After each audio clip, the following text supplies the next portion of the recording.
have a nice and up-close personal look. Alright, now, these animals are all boas and pipers, which means none of them are venomous. As you can see, they are all very super relaxed. This is because they've been brought up in captivity. They're used to being around people, and they know that we are not going to harm them.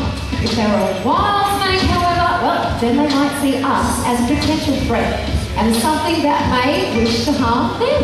That's right, so when we take a look up at the mid-screen, we'll be able to see from a snake's perspective, there you go, and see how we actually threaten them. That is great for Michl and Jeremy. So up there we have Basil, one of the large Burmese pythons that lives right here at Australia Zoo, cruising around in the bush, probably looking for a feed if I know Basil. Now you must remember that snakes don't see all that well.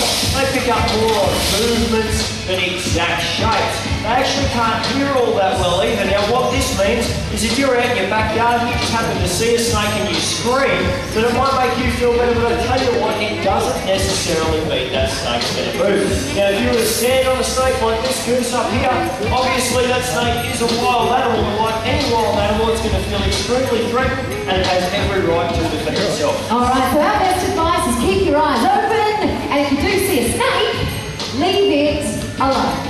And that is great advice, Linda. Now, there is one other reason this snake might try and bite you. Now, if you're